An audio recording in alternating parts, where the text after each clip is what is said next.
शर्मा खेत में तोड़ा गे सिंगिंग बाय धर्मवीर धुरंधर। झुमका दलियो नथिया दलियो तोरा आँखी में पानी नहीं छो। झुमका दलियो नथिया दलियो पायल तू चोरा गे अब हमरो देना गे छौरी। अच्छा तब बिछा के प्लास्टिक बोला गे लबो मकई खेत में तोड़ा गे तब बिछा के प्लास्टिक बोला गे। झुमका दलियो नथिया दलियो लाज नहीं होय छौ की गे छौरी। झुमका दलियो नथिया दलियो पायल तू चोरा गे अब हमरो देना गे छौरी। तब बिछा के प्लास्टिक बोला गे लबो मकई खेत में तोड़ा गे तब बिछा के प्लास्टिक बोला गे।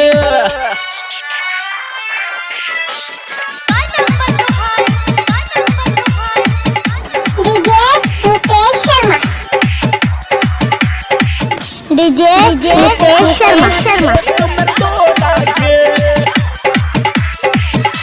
लागल छ तोहर सेक्सी बदनिया गैल छौके अरुआई चाहे तू केतबो हाला करबे छोड़बो हुने गे आई धीरे धीरे सैट जो। लागल छ तोहर सेक्सी बदनिया गैल छौके अरुआई चाहे तू केतबो हाला करबे छोड़बो हुने गे आई तोहर छ चौरी सुन गे छौरी धीरे धीरे सैट जो।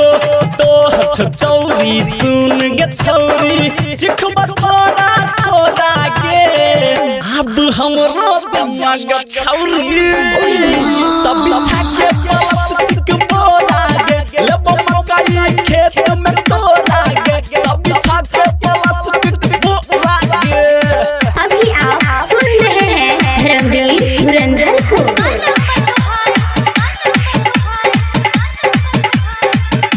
डीजे मुकेश शर्मा लबो मकई खेत में तोड़ा गे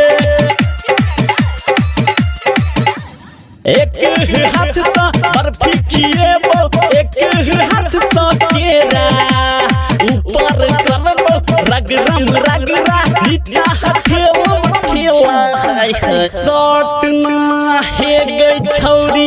एक हाथ सा बर्फी खिएबो एक हाथ सा केला ऊपर करबो रगरा नीचा हथेला डीजे शिव शंकर के फेरा में आब का हे गई छौरी सुनै नहीं छै। डीजे रंजित के फेरा में आब का ढाले है कोरा में अब हमरो देना गे छौरी।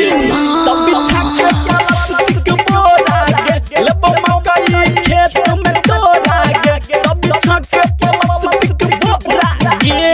झुमका दलियो नथिया दलियो लाज नहीं होय छौ की गे छौरी। झुमका दलियो नथिया दलियो पायल तू चोरा गे अब हमरो देना गे छौरी। तब बिछा के प्लास्टिक बोला गे लबो मकई खेत में तोड़ा गे तब बिछा के प्लास्टिक बोला गे। बेशरम कहीं का। डीजे मुकेश शर्मा।